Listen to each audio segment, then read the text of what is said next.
Hello friends.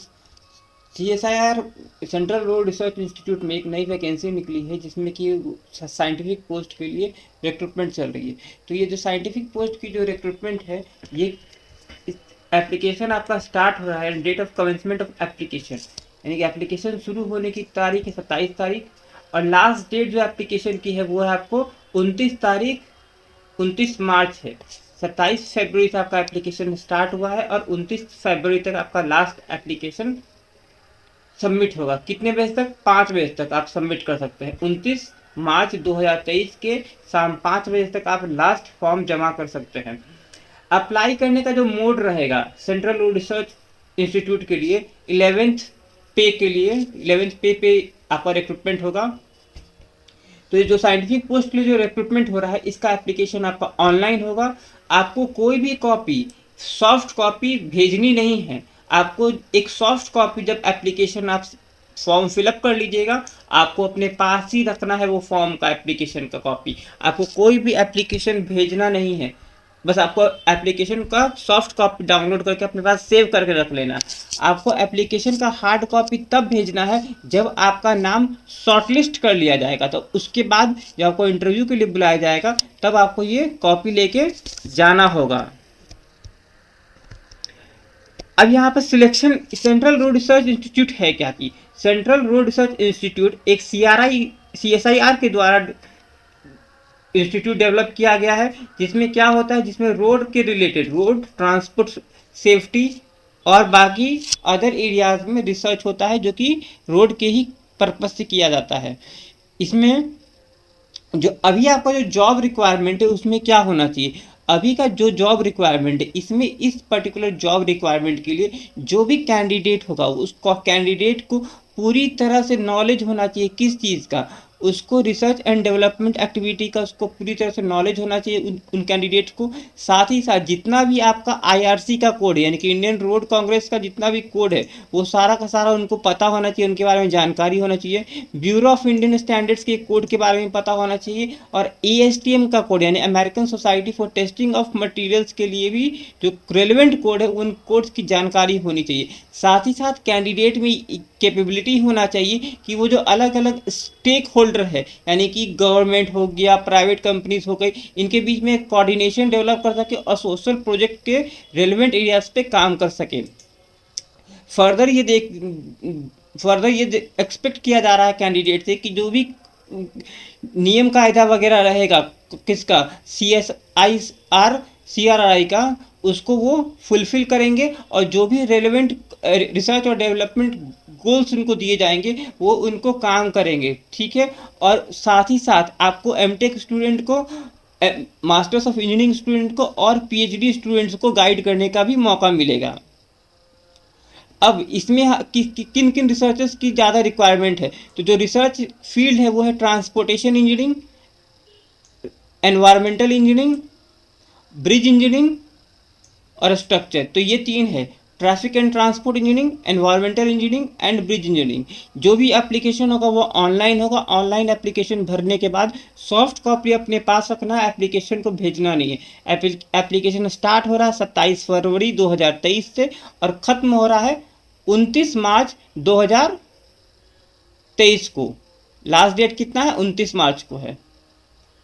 अब आपको क्या है, कितने टोटल पोस्ट है साइंटिफिक के? ग्रुप 4 साइंटिस्ट का जो डेजिग्नेशन होगा वो क्या होगा? Scientist group 4। कितने पोस्ट निकले हैं? टोटल नंबर ऑफ 11 पोस्ट है, जिसमें 5 पोस्ट अनरिजर्व कैटेगरी के लिए है। ईडब्ल्यूएस का इकोनॉमिकल वीकर सेक्शन का 1 पोस्ट है। ओबीसी नॉन क्रीमी लेयर के लिए 2 पोस्ट है। शेड्यूल कास्ट के लिए 2 पोस्ट है और शेड्यूल ट्राइब के लिए 1 पोस्ट है। ठीक है, फिर से बता देता हूँ। अनरिजर्व की 5 सीटें हैं, ईडब्ल्यूएस की 1 सीट है, ओबीसी नॉन क्रीमी लेयर का 2 पोस्ट, शेड्यूल कास्ट का 2 और एसटी कैटेगरी का शेड्यूल ट्राइब का 1 पोस्ट है। कौन से पे स्केल पे होगा? 7th पे कमीशन के हिसाब से लेवल 11 का जॉब है। अप्रॉक्सीमेटली 1,21,641 बस सैलरी मिलेगा। जो अपर एज लिमिट होगा वो 32 ईयर होगा। जनरल कैटेगरी के लिए अपर एज लिमिट 32 ईयर्स है। और जो भी एज रिलैक्सेशन मिलता है एज पर कास्ट या एज पर सेक्स, वो एप्लीकेबल होगा। इसके लिए आप रिलैक्सेशन सेक्शन में जाके देख सकते हैं। अब क्या क्या एसेंशियल क्वालिफिकेशन होनी चाहिए और एक्सपीरियंस क्या होना चाहिए इस पोस्ट के अंदर के लिए। तो पहला जो एरिया है जिसमें लिया जा रहा है, इसमें 5 इंजीनियर्स की वैकेंसी है। वो कौन सा है? Traffic and transportation engineering. Traffic और ट्रांसपोर्टेशन इंजीनियरिंग में 5 पोजीशंस खाली है, जिसमें कि 3 पोजीशंस आपको अनरिजर्व, 3 सीटें जनरल से भरी जाएगी, 1 सीट आपको नॉन क्रीमी लेयर से भरी जाएंगी ओबीसी से, और 1 सीट है शेड्यूल कास्ट की। तो कुल मिला के 5 सीट किसमें है? ट्रैफिक एंड ट्रांसपोर्टेशन इंजीनियरिंग में, जिसमें से अनरिजर्व की 3 सीटें, ओबीसी की 1 सीट और शेड्यूल कास्ट का 1 सीट।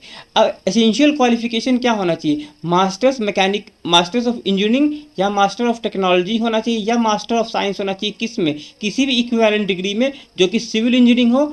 इसका स्पेशलाइजेशन क्या होना चाहिए? Transportation engineering, transportation planning, traffic engineering, transportation and infrastructure engineering, transport planning and logistic, traffic and transportation planning, traffic and transportation engineering, highway safety infrastructure design, urban infrastructure, urban transport infrastructure system, transport system engineering, infrastructure system, highway engineering, highway and transport engineering, infrastructure and disaster mitigation, master in planning, in urban planning, transportation planning. या क्या होना चाहिए? PhD in engineering. अब यहाँ पर जो engineering है, यानी कि यहाँ पर क्या है? सिविल इंजीनियरिंग में पीएचडी होनी चाहिए। कौन से एरिया के साथ? ट्रैफिक इंजीनियरिंग के साथ, ट्रांसपोर्टेशन इंजीनियरिंग के साथ, रोड सेफ्टी के साथ, या प्लानिंग के साथ। तो मास्टर्स होना चाहिए या पीएचडी होना चाहिए, दोनों ही भर सकते हैं। यानी कि मास्टर्स स्टूडेंट्स भी इसको भर सकते हैं और पीएचडी स्टूडेंट्स भी भर सकते हैं। पीएचडी क्या होना चाहिए? अगर आपने पीएचडी सबमिट किया है तब भी आप इसे भर सकते हैं। अगर सबमिटेड होना चाहिए पीएचडी तब आप भर सकते हैं इसको। अब इसके बाद डिजायर, एसेंशियल तो ये होना चाहिए। डिजायरेबल क्या क्या है? चाहती और क्या डिजायरेबल है? डिजायरेबल है बीटेक होना चाहिए सिविल इंजीनियरिंग से 60% मार्क्स कम से कम होना चाहिए। कैंडिडेट का एक्सपोजर होना चाहिए किसके साथ? इनोवेटिव ट्रांसपोर्टेशन सिस्टम यानी कि आईटीएस के साथ, या ज्योमेट्रिक डिजाइन में या मॉडलिंग में, रीजनल नेटवर्क रोड प्लानिंग में, या एनालिसिस और डिजाइन ऑफ ट्रैफिक में होना चाहिए, ट्रांसपोर्टेशन के प्रोजेक्ट में होना चाहिए, ट्रांसपोर्टेशन मॉडलिंग में होना चाहिए, रोड सेफ्टी ऑडिट में होना चाहिए, आर्टिफिशियल इंटेलिजेंस और मशीन लर्निंग में होना चाहिए। जॉब का स्पेसिफिकेशन क्या है, यानी कि जॉब का डिमांड क्या है? तो जॉब में क्या होगा? Research and development and innovative product development, translational research as well as field execution of project in the area of traffic engineering. Traffic engineering में आपको है transportation engineering, road network and transport planning and road safety में यह आपका काम है innovative technology का। दूसरा पोस्ट है, एक पोस्ट निकला है एनवायरमेंटल इंजीनियरिंग के लिए। एनवायरमेंटल इंजीनियरिंग का जो पोस्ट कोड है वो S04 है। इसमें 1 सीट अनरिजर्व है, यानी जनरल कैटेगरी की इसमें 1 सीट है। मास्टर्स होना चाहिए सिविल इंजीनियरिंग में, किसमें? एनवायरमेंटल इंजीनियरिंग में स्पेशलाइजेशन होना चाहिए, या एनवायरमेंटल साइंस में मैनेजमेंट होना चाहिए। Environmental engineering and management, environmental science में इंजीनियरिंग होना चाहिए, या तो फिर पीएचडी हो इंजीनियरिंग में। किसमें? एरिया क्या होना चाहिए? Environmental science, environmental engineering. BTech होना चाहिए 60% मार्क। कैंडिडेट का एक्सपोजर होना चाहिए किस चीज़ के संग? एयर और नॉइज पॉल्यूशन मॉडलिंग के साथ और ट्रांसपोर्टेशन प्रोजेक्ट के साथ। एनवायरमेंटल इम्पैक्ट असेसमेंट और मिटिगेशन करने का भी उनको नॉलेज होना चाहिए, ठीक है। या फिर कार्बन सिक्योराइजेशन का उनको नॉलेज होना चाहिए। इसमें क्या करना है? जॉब का डिमांड क्या है? जॉब का स्पेसिफिकेशन क्या है? Research and development and innovative product development करना है किसमें? एरिया ऑफ नॉइज पॉल्यूशन में, असेसमेंट में, एनवायरमेंटल इम्पैक्ट असेसमेंट में, या मिटिगेशन में, या कार्बन सिक्योराइजेशन। किस चीज़ के लिए? हाईवे ट्रांसपोर्ट इंजीनियरिंग प्रोजेक्ट के रिलेटेड। फिर 5 पोजीशन निकला है ब्रिज इंजीनियरिंग और स्ट्रक्चर्स के लिए। इसमें अनरिजर्व पोस्ट 1 है, ओबीसी की 1 पोस्ट है, और शेड्यूल कास्ट की 1 पोस्ट है, शेड्यूल ट्राइब की 1 पोस्ट है, इकोनॉमिकल वीकर सेक्शन की 1 पोस्ट है। यानी सब कैटेगरी से 1 पोस्ट है। इसमें भी क्या है? एमटेक होना चाहिए स्ट्रक्चरल इंजीनियरिंग से, स्ट्रक्चरल डिजाइन से, अर्थक्वेक इंजीनियरिंग से, स्ट्रक्चरल डायनेमिक्स से, स्ट्रक्चरल एंड फाउंडेशन इंजीनियरिंग से, कंप्यूटर एडेड स्ट्रक्चरल डिजाइन से, विंड इंजीनियरिंग से, या अप्लाइड साइंस से। फिर पीएचडी किस में होना चाहिए? पीएचडी होना चाहिए आपका, या तो आप सबमिट कर दी हो या तो कंप्लीटेड हो। किस में? स्ट्रक्चरल डिजाइन में, स्ट्रक्चरल इंजीनियरिंग में, अर्थक्वेक इंजीनियरिंग में, स्ट्रक्चरल डायनेमिक्स में, फाउंडेशन इंजीनियरिंग में और स्ट्रक्चरल डिज़ाइन विंड इंजीनियरिंग में या अप्लाइड साइंस में। जो कैंडिडेट होगा उसका क्या होना चाहिए, एसेंशियल क्वालिफिकेशन क्या होना, डिज़ायरेबल क्वालिफिकेशन क्या होना चाहिए, बीई बीटेक होना चाहिए 60% मार्क्स से। कैंडिडेट को एक्सपोजर होना चाहिए किससे, स्ट्रक्चरल एनालिसिस एंड ब्रिज के डिज़ाइन से और फ्लाईओवर के डिज़ाइन से होना चाहिए। हेल्थ मॉनिटरिंग का भी हेल्थ मॉनिटरिंग का या तो नॉलेज हो या फ्लाईओवर का हो। आर्टिफिशियल इंटेलिजेंस और मशीन लर्निंग का इस्तेमाल कर सके फ्लाईओवर और ब्रिज के स्ट्रक्चर्स के सॉल्यूशंस के लिए। कैरेक्टराइजेशन कर सके मटेरियल्स का और टेस्टिंग कर सके स्ट्रक्चरल मेंबर का, ब्रिजेस का, फ्लाईओवर का, या डिज़ाइन या रिपेयर और रिहेबिलिटेशन स्कीम कर सके ब्रिज और फ्लाईओवर्स का। जो इसमें जो जॉब का स्पेसिफिकेशन है वो क्या है, वो रिसर्च और डेवलपमेंट होगा किस चीज़ में, स्ट्रक्चरल डिज़ाइन और एनालिसिस में, हेल्थ मॉनिटरिंग में, आर्टिफिशियल इंटेलिजेंस मशीन लर्निंग में, characterization of materials and testing of structural material, design of repair and rehabilitation schemes. ये सब चीज़ आपका स्ट्रक्चर के लिए चाहिए। जो जहाँ पर लिखा गया है, अगर जो डुअल डिग्री है, डुअल डिग्री के कैंडिडेट यानी कि इंटीग्रेटेड जिनका बीई बीटेक है वो भी इसको अप्लाई कर सकते हैं। जहाँ भी मेंशन्ड है इंजीनियरिंग वो मेंशन किया गया है, पीएचडी डिग्री सर्टिफिकेट में लिखा रहना चाहिए कि BE BTech in civil engineering होना चाहिए। अपार्ट फ्रॉम ये जो एसेंशियल क्वालिफिकेशन है, कुछ और क्वालिफिकेशन अगर है तो वो आपको भर के दे देना है आपके पास। एक बात और है, अगर आपने पार्ट टाइम कहीं पे काम किया है या अगर आपने गेस्ट फैकल्टी कहीं पे काम किया तो उसका एक्सपीरियंस यहाँ पर काउंट नहीं होगा। ठीक है, ये इसमें साफ साफ लिखा हुआ है। आपको जो एप्लीकेशन है वो 29 तारीख के पहले पहले कर देना है। जो भी आपका जो एसेंशियल क्वालिफिकेशन है एक स्क्रीनिंग कमेटी के द्वारा जब सिलेक्ट हो जाया जाएगा तब आपको इंटरव्यू के लिए आपको इंफॉर्मेशन आ जाए। इंफॉर्मेशन आपको इंटरव्यू के लिए नहीं आएगा, आपको रेगुलरली जाके CSIR के साइट, CRRA की साइट पे चेक करना पड़ेगा कि क्या आपका डॉक्यूमेंट अपलोड हुआ है या नहीं हुआ है, या क्या इस नोटिफिकेशन या इस पोस्ट के रिलेटेड कोई नया नोटिफिकेशन आया है या नहीं आया है। क्योंकि कोई मेल से आपको इंटीमेट नहीं किया जाएगा, आपको सिर्फ आके साइट चेक करना पड़ेगा। जो भी सिलेक्शन होगा वो आपको स्क्रीनिंग कमेटी के द्वारा किया जाएगा और उन्हीं के रिकमेंडेशंस के बाद आपको एक लिस्ट निकाला जाएगा जो जिसके बाद आपका इंटरव्यू होगा। सिर्फ एलिजिबिलिटी क्राइटेरिया को फुलफिल करने का मतलब ये नहीं है कि आपको इंटरव्यू के लिए बुला लिया जाएगा। जब तक स्क्रीनिंग कमेटी के द्वारा स्क्रीन नहीं किया जाएगा तब तक नहीं आपको बुलाया जाएगा। हाँ, पेटेंट होने के केस में हो या SCI या अच्छे जर्नल्स में पेपर होने के बाद आपका चांसेस बढ़ जाता है। बाकी जो फर्दर डिटेल्स है वो आप इसमें देख सकते हैं। एज वगैरह का जो भी है वो इस पर्टिकुलर नोटिस में दिया हुआ है। ये नोटिस मैं आपको, इस नोटिस का लिंक और इस वेबसाइट का मैं आपको अटैच कर दूंगा इसके डिस्क्रिप्शन बॉक्स में।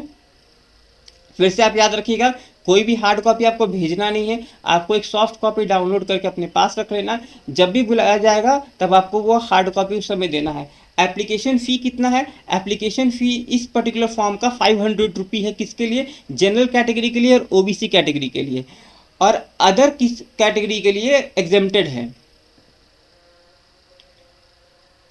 ठीक है, इसमें और बाकी क्या है, बाकी आप फॉर्म पढ़ लीजिएगा।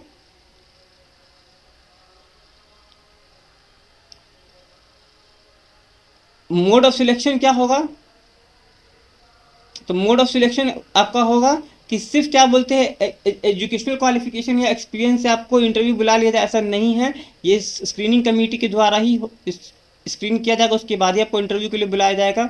स्क्रीनिंग कमेटी कैसे शॉर्टलिस्ट करेगी ये दिखाया हुआ, on the basis of higher education qualification then the minimum prescribed in the advertisement. फिर किस पे, on the basis of desirable experience के हिसाब से आपको देखा जाएगा आपके पास कितना पेटेंट है, पब्लिकेशन है SCI या रेप्यूटेड जर्नल्स में, या और कोई मेथोडोलॉजी जो कि उनको लगेगा स्क्रीनिंग कमेटी को सही, उस हिसाब से आपका स्क्रीनिंग होगा। अप्लाई कैसे कर सकते हैं, आप CRRA की साइट पे जाके वहाँ पर इसका अप्लाई ऑनलाइन का है फॉर्म, वहाँ पर जाके पहले आप इंस्ट्रक्शन पढ़ लीजिए, फीस पेमेंट का प्रोसीजर पढ़ लीजिए और एप्लीकेशन रेप्लिका आप पढ़ देख लीजिए, उसके बाद आप अप्लाई कीजिएगा। जो भी एप्लीकेशन होगा वो क्या होगा, वो ऑनलाइन होगा। एप्लीकेशन 3 चरण में होगा। पहले आपको ऑनलाइन रजिस्टर करना होगा, फिर उसके बाद आपको फीस पेमेंट करना होगा। फीस पेमेंट करने के बाद आपको पूरा पूरा एप्लीकेशन फिलअप करना पड़ेगा, साथ ही साथ सारा का सारा डॉक्यूमेंट जो भी रेलेवेंट डॉक्यूमेंट है उसको अटैच करना होगा। एप्लीकेशन सबमिट करने के बाद आपको अपना जो सॉफ्ट कॉपी अपने पास रखना पड़ेगा, कोई भी हार्ड कॉपी भेजना नहीं है। जब आपको इंटरव्यू के लिए शॉर्टलिस्ट कर लिया जाएगा तब उस समय आपको हार्ड कॉपी लेके वहाँ पहुँचना है। ये आप एडवर्टीजमेंट में बढ़िया से पढ़ लीजिएगा। इसके बाद क्या है, आपको किसी भी तरह का एप्लीकेशन नहीं भेजना, ये बता दिया गया है। या बाकी आप पढ़ लीजिएगा, जो भी आपका क्राइटेरिया वगैरह फुलफिल करेगा यहाँ पर आप बाकी डिटेल एडवर्टीजमेंट पढ़ लीजिएगा। जो लास्ट डेट है वो आप याद रखिएगा, 29 तारीख को है 5 बजे तक। कितना रुपया लगेगा, एक 500 रुपये आपका फीस लगेगा जनरल कैटेगरी के लिए और ओबीसी कैटेगरी के लिए, जो कि ऑनलाइन जमा होगा। बाकी SC ST कैंडिडेट, वुमेंस के लिए, फिजिकली डिसेबल्ड के लिए, एक्स सर्विसमैन और CSI एम्प्लॉय के लिए या अब्रॉड कैंडिडेट्स क्या है, एग्जेम्प्टेड है फीस केस में, यानी कि अब्रॉड के कैंडिडेट्स को भी फीस पेमेंट नहीं करना पड़ेगा। ठीक है, अगर आपका यूनिवर्सिटी में CGPA, SGPA, OGPA या CPI ग्रेड है तो कृपया कर उसको परसेंटेज में कन्वर्ट करवा लीजिएगा। बाकी आप ये डॉक्यूमेंट पढ़ सकते हैं। अगर आप किसी जगह पे काम करते हैं गवर्नमेंट ऑफिस में या गवर्नमेंट डिपार्टमेंट, आपको NOC भी लेना पड़ेगा इसके लिए। कैंडिडेट अगर जब इंटरव्यू के लिए बुलाया जाएगा तो उनके पास क्या क्या होना चाहिए, तो यहाँ पर ये सारा आप डॉक्यूमेंट आप पढ़ लीजिएगा। बस ये इतना ही एप्लीकेशन है और ये आपका अंडरटेकिंग है किसके लिए, OBC नॉन क्रीमी लेयर का सर्टिफिकेट है। ये आप इसको देख लीजिएगा। Thank you friends.